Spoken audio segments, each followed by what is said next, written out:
Hay historias que no comienzan con una desaparición. Comienzan con un regreso. Con una puerta que se abre y con la certeza inmediata de que algo no encaja. Los lugares cotidianos son los más frágiles frente a lo inexplicable. Porque esperamos que aquí, en lo familiar, todo siga siendo reconocible. El regreso no siempre trae alivio. A veces trae una pregunta muda, una incomodidad que nadie sabe nombrar pero todos sienten al mismo tiempo. El cuerpo está ahí. El nombre coincide. Los documentos confirman la identidad. Y aún así, algo esencial parece ausente. No es lo que hace. Es cómo lo hace. El ritmo. La pausa demasiado larga antes de responder. La mirada que parece atravesar a los demás sin detenerse en nadie. Antes había gestos aprendidos. Maneras de sentarse. Pequeños hábitos que no se olvidan. Hasta que, de pronto, sí se olvidan. Compartir una comida revela más que cualquier interrogatorio. Ahí se notan los cambios. La forma de sostener los cubiertos. La ausencia de recuerdos compartidos en conversaciones que antes fluían solas. El tiempo parece haberse desacomodado. Como si para uno hubiera pasado algo distinto que para todos los demás. Reconoce los objetos, pero no la historia que los rodea. Sabe que le pertenecen, pero no recuerda por qué. El cuerpo recuerda cosas que la mente no puede explicar. O quizá, recuerda otra versión del mundo. Por la noche, el silencio se vuelve más pesado. Es ahí cuando surgen las preguntas que no se dicen en voz alta. ¿Qué ve alguien cuando se mira y no se reconoce del todo? ¿Qué se pierde cuando la identidad regresa incompleta? No es un caso aislado. Existen registros dispersos, historias separadas por kilómetros y culturas, pero unidas por la misma sensación inquietante, volvieron, pero no eran los mismos. Algunos regresan sin heridas visibles. Sin relatos claros. Sin una explicación que calme a quienes los esperaban. El problema no es no saber dónde estuvieron. El problema es sospechar que el lugar del que volvieron no se parece en nada al que nosotros habitamos. Este es solo el inicio. Porque cuando alguien regresa cambiado, la verdadera historia no está en la ausencia, sino en todo lo que empieza a romperse después del regreso. Después del reencuentro no llega la normalidad. Llega el silencio. Un silencio distinto al de la ausencia. Más denso. Más incómodo. Antes, el vacío se explicaba con la desaparición. Ahora el vacío tiene rostro. Respira. Camina por la casa. Y aún así, sigue siendo un vacío. Todos aprenden a moverse despacio. A no hacer demasiadas preguntas. A no provocar una reacción que no saben cómo manejar. Las imágenes del pasado se convierten en pruebas. Se observan una y otra vez, buscando coincidencias. Buscando gestos perdidos. Buscando señales de continuidad. Reconoce que esa persona es él. O ella. Pero no reconoce la emoción que debería acompañar ese recuerdo. Como si la imagen perteneciera a otra vida. Las preguntas simples fallan primero. ¿Recuerdas esto? ¿Te acuerdas de aquel lugar? Las respuestas llegan tarde. O no llegan. Quien espera respuestas empieza a dudar de sí mismo. De su memoria. De su percepción. Porque aceptar el cambio implica aceptar que algo esencial se ha perdido. El entorno también percibe la diferencia. No hace falta explicarla. Se nota en la forma de caminar. En la manera de observar el mundo, como si fuera nuevo o ajeno. El tiempo se vuelve extraño alrededor de estas personas. No hablan del pasado con nostalgia. No proyectan el futuro con entusiasmo. Permanecen en un presente suspendido. Dormir tampoco es sencillo. Algunos permanecen despiertos durante horas, mirando la oscuridad, como si esperaran que algo o alguien volviera a buscarlos. No hablan de sueños. No hablan de pesadillas. Simplemente evitan el tema. Como si nombrarlo pudiera abrir una puerta que prefieren mantener cerrada. En distintos lugares del mundo, las historias coinciden en un punto inquietante: el regreso no trae alivio. Trae distancia emocional. Un cambio difícil de describir pero imposible de ignorar. El humor desaparece. Las reacciones esperadas no llegan. La risa se reemplaza por una observación neutra, casi analítica. A veces parece que necesitan confirmar que este mundo sigue siendo real. Que no es frágil. Que no va a desvanecerse de nuevo. Los días avanzan, pero nadie se atreve a decir que todo está bien. Porque no lo está. Y todos lo saben. El silencio se convierte en norma. Y en ese silencio empieza a crecer una pregunta peligrosa: ¿y si la persona que volvió no es exactamente la que se fue? Aceptar el regreso es fácil. Aceptar el cambio no lo es. Porque cuando el silencio se instala después del reencuentro, no anuncia paz. Anuncia que algo, muy profundo, todavía no ha sido dicho. Con el paso de los días, la diferencia deja de ser una sensación y comienza a tomar forma. No se ve, no se toca, pero se infiltra en cada gesto cotidiano. Los lugares familiares ya no provocan reconocimiento. Son espacios funcionales. Calles, edificios, estructuras sin memoria emocional. Donde antes había historia, ahora hay observación. Como si el pasado perteneciera a otro idioma que ya no se habla. Los hábitos regresan, pero vacíos de intención. Se realizan porque deben hacerse, no porque signifiquen algo. Quienes los rodean comienzan a notar que la grieta no está en el cuerpo. Está en la manera de habitar el mundo. Las miradas se sostienen más de lo normal. No son desafiantes. No son hostiles. Son evaluativas. Los sonidos parecen atraerlos de forma particular. Como si estuvieran reaprendiendo qué es relevante y qué no. Algunos objetos despiertan interés. No apego. Interés. Como piezas de un rompecabezas cuyo sentido se ha extraviado. La asimetría se vuelve evidente. Emoción frente a neutralidad. Expectativa frente a silencio. Dos realidades compartiendo el mismo espacio sin encontrarse. Por la noche, la distancia se acentúa. El mundo se vuelve más amplio. Más silencioso. Más fácil de observar sin participar. No parecen sentir soledad. Pero tampoco compañía. Como si ambas emociones ya no aplicaran. En registros dispersos, se repite un patrón inquietante: regresan físicamente intactos, pero con una reorganización profunda de prioridades internas. Aquello que antes importaba ahora se abandona sin conflicto. Sin duelo. Sin resistencia. Porque preguntar implica el riesgo de confirmar lo que ya se sospecha, que algo esencial no regresó con ellos. Ellos también parecen notarlo. No con miedo, sino con una curiosidad distante. Como quien estudia una versión anterior de sí mismo. La grieta no se abre de golpe. Se filtra. Gota a gota. Hasta que empapa toda la relación. Siguen estando ahí. Pero ya no están presentes de la misma manera. Y entonces surge una idea perturbadora: ¿y si el cambio no fue consecuencia del regreso, sino el precio? Porque algunas personas vuelven, pero dejan algo atrás. Y nadie sabe en qué lugar quedó atrapado. Hay un momento en que el cambio deja de percibirse como actitud y comienza a sentirse como distancia semántica. No es que no quieran hablar. Es que ya no hablan desde el mismo lugar. El lenguaje permanece, pero pierde capas. Las frases son funcionales. Precisas. Carentes de matices emocionales. Las historias ya no provocan risa. Ni nostalgia. Ni sorpresa. Solo atención neutra. Como si cada relato fuera un dato y no una vivencia compartida. El afecto se ofrece y no es rechazado. Pero tampoco es devuelto.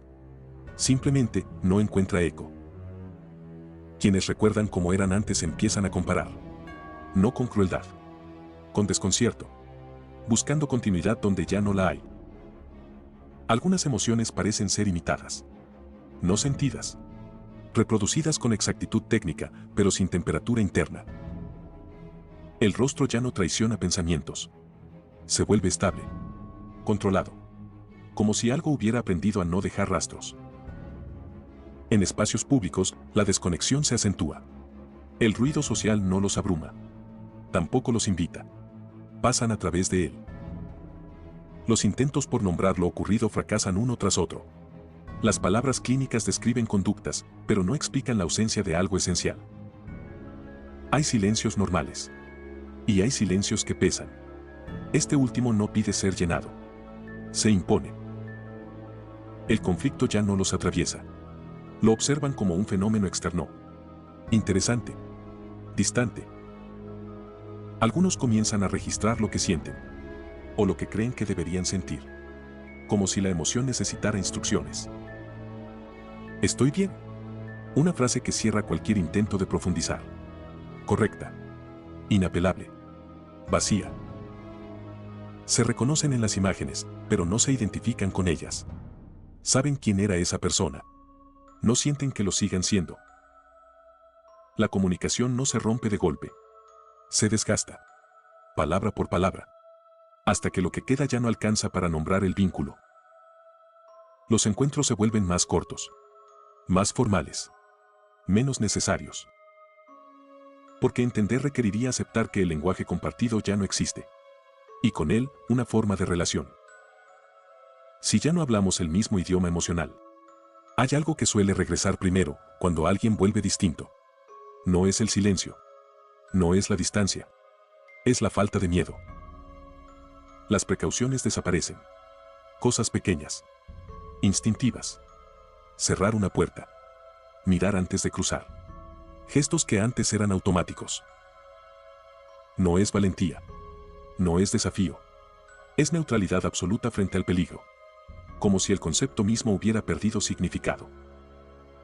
Quienes los rodean lo sienten primero. Esa calma que no tranquiliza. Esa serenidad que no protege. Algo no encaja. El cuerpo ya no responde al sobresalto. No hay tensión muscular. No hay huida. No hay alerta. Solo presencia. Las palabras que antes generaban angustia ahora pasan sin dejar rastro. Enfermedad. Pérdida. Amenaza. Todo suena igual. Se intenta explicar desde la lógica. Desde el trauma. Desde el shock. Pero el miedo no se bloquea así. Se transforma. Aquí, simplemente, no está. No hay imprudencia consciente. Hay desconexión. Como si el cuerpo ya no recibiera las señales que advierten cuando algo debe evitarse. No pasa nada. Otra frase perfecta. Otra barrera. Otra forma de cerrar el diálogo. El cuerpo no miente. Y cuando deja de reaccionar, algo profundo ha cambiado. Algo anterior al pensamiento. El miedo organiza la vida humana. Sin él, las jerarquías se diluyen. Las decisiones pierden peso. El riesgo deja de existir. Antes temían como cualquiera. A la oscuridad. A perder a alguien. A no regresar. Ahora, nada parece tocarles. No hay fascinación. No hay terror. Solo observación. Como si el mundo fuera un escenario y ellos ya no formaran parte del reparto. El miedo también nos recuerda que somos frágiles. Que necesitamos a otros. Que algo puede perderse. Sin él, ¿qué nos mantiene aquí? Dormir sin miedo no siempre es descanso. A veces es señal de que algo ya no sueña. La amenaza emocional tampoco funciona. El conflicto no escala. Se extingue. Por falta de combustible. ¿Por qué cómo proteger a alguien que no teme perderse? Si el miedo ya no los guía, ¿qué fuerza los está moviendo ahora? Hay algo más perturbador que el silencio, que la falta de miedo, que la calma excesiva. Es la mirada. Una mirada que observa, pero no reconoce. No está vacía. No está perdida. Está presente. Demasiado presente. Como si estuviera viendo por primera vez algo que debería ser familiar. Las palabras llegan. Se entienden. Se responden. Pero no despiertan nada detrás. No hay eco. Fotos del pasado. Momentos compartidos. Risas congeladas en papel. Todo está ahí, menos el vínculo. No hay nostalgia. No hay rechazo. Solo análisis. Como quien estudia la vida de otro. Se intenta todo. Historias. Anécdotas. Nombres propios. Pero el pasado ya no abre puertas. El silencio aquí no es incómodo. Es definitivo. Como si el diálogo emocional hubiera sido cancelado sin previo aviso. El abrazo existe. El gesto está correcto. La duración es la adecuada. Pero falta algo esencial, la intención. Se mira como se mira a un desconocido amable. Con respeto. Con distancia. Sin historia compartida. No es olvido. Eso sería más sencillo. Es otra cosa. Una desconexión que no borra recuerdos, solo les quita peso. Participan. Cumplen horarios. Responden preguntas. Pero no habitan el espacio. Solo lo atraviesan. Porque lo más duro no es perder a alguien, es tenerlo enfrente y sentir que nunca estuvo allí. A veces ni siquiera se reconocen a sí mismos. El espejo devuelve una forma, no una identidad. El tiempo ya no se mide igual. El pasado no tira. El futuro no llama. Todo ocurre en un presente suspendido. Se habla de pérdidas, de decisiones difíciles, de promesas rotas. Y la mirada permanece intacta, impenetrable. Las emociones ajenas no generan resonancia, como si el lenguaje emocional ya no fuera comprendido. No hay respuesta defensiva. No hay negación. Solo aceptación tranquila. Como si esa frase no tuviera importancia. Si ya no reconocen a quienes amaron, la pregunta inevitable surge: ¿a quién están mirando ahora cuando nos miran? Hay lugares que conservan huellas. Marcas invisibles de quienes los habitaron. Ruidos que solo aparecen cuando nadie habla. Pero esta casa ya no recuerda. Camina por los mismos espacios, pero no los recorre. No hay memoria en sus movimientos. Solo tránsito. Como si cada paso fuera el primero. Las paredes guardan historias aunque nadie las nombre. Aquí, sin embargo, las historias no se activan. Permanecen mudas. Encuentra pertenencias. Las reconoce como objetos. No como extensiones de sí mismo. No hay apego. No hay rechazo. Lee palabras escritas con urgencia. Promesas. Confesiones. Despedidas. Pero el papel no pesa. Quien observa espera un gesto. Una pausa. Un quiebre. Algo que confirme que todavía hay un hilo. Pero no ocurre. Nada se rompe. Nada se desordena. Todo queda intacto. Como si el pasado no mereciera ser tocado. Se sienta. Come. Agradece. La escena es correcta. Demasiado correcta. Las emociones circulan alrededor. No lo atraviesan. No lo contagian. Es un observador silencioso en su propia vida. Algunos espacios se congelan en el tiempo. Esperan a quien nunca vuelve. Pero cuando alguien regresa y no reconoce el lugar, el espacio se vacía por segunda vez. No hay conmoción. No hay dolor. Solo una evaluación rápida. Como si ese cuarto perteneciera a otra casa. El día se apaga lentamente. La casa también. Pero algo no encaja. Porque no hay cansancio emocional. Solo desgaste ajeno. La pregunta queda suspendida. No por duda, sino por falta de significado. Casa es solo una palabra. La respuesta llega. Educada. Vacía. Como si la emoción fuera opcional. Cuando nadie mira, tampoco ocurre nada. No hay crisis tardía. No hay colapso. No hay llanto reprimido. Eso es lo inquietante. No lo que falta, sino la ausencia de necesidad de que algo esté ahí. La casa se cierra. Pero no se habita. Y entonces surge una inquietud más profunda: si este lugar ya no deja huellas, ¿en qué lugar se quedaron las suyas? Tal vez regresaron. Tal vez no. Porque a veces, volver no significa estar, sino simplemente ocupar espacio. El mundo no se detuvo mientras ellos faltaban. Las calles siguieron aprendiendo nuevas rutinas. Las personas envejecieron. Las costumbres se desplazaron unos centímetros hacia otro lugar. Y ahora, todo parece normal otra vez. Al menos en la superficie. Camina entre otros cuerpos que saben quiénes son. Que cargan historias, decisiones, arrepentimientos. Él también camina. Pero no arrastra nada. Ni siquiera su propia ausencia. No hay vacío visible. No hay grieta aparente. Eso es lo que desconcierta. Porque solemos buscar el trauma en lo que duele. No en lo que ya no duele. Los que esperaron no saben cómo comportarse. No existe manual para recibir a alguien que volvió sin regresar del todo. Se ama lo que queda. Se teme lo que no. Hablan del clima. De los precios. De lo cotidiano. Nadie nombra lo que todos sienten, que algo esencial no se sentó a la mesa. La risa no molesta. El silencio tampoco. Pero juntos crean una distancia imposible de medir. Como si hubiera un vidrio invisible entre las voces. Se muestran imágenes del antes. No para recordar, sino para comprobar. Las pruebas existen. Las emociones, no necesariamente. Mira su propio rostro detenido en otro tiempo. No hay identificación. Solo análisis. Como si estudiara la vida de alguien más. La pregunta es legítima, pero también peligrosa. Porque no todos los regresos incluyen memoria emocional.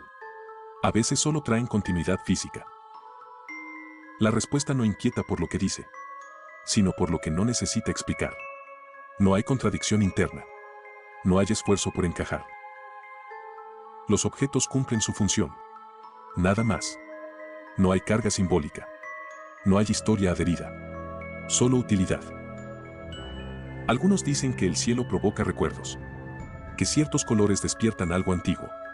Aquí no ocurre. El cielo es solo cielo. Hermoso, pero distante. Y entonces surge la pregunta que nadie formula en voz alta: ¿es posible regresar y no traer nada de vuelta? Ellos buscan explicaciones, teorías, diagnósticos. Pero hay silencios que no aceptan ser nombrados sin romperse. Duerme sin sobresaltos, sin pesadillas, sin recuerdos intrusivos. Eso, para algunos, es lo más inquietante de todo. La casa respira. Las paredes esperan algo que no saben definir. Y el silencio se instala como un huésped permanente. No parece roto. No parece dañado. Pero tampoco parece completo bajo los parámetros que conocemos. Tal vez la completitud no siempre vuelve con nosotros. El día comienza otra vez. Y el mundo acepta su presencia sin cuestionarla. Porque el mundo rara vez pregunta qué se perdió en el camino. Se aleja. No como quien huye, sino como quien no pertenece del todo. Ni aquí, ni en ningún otro lugar que podamos señalar. Algunos regresaron. Eso es innegable. Pero quizá la pregunta correcta nunca fue si volvieron, sino que parte de ellos decidió no hacerlo.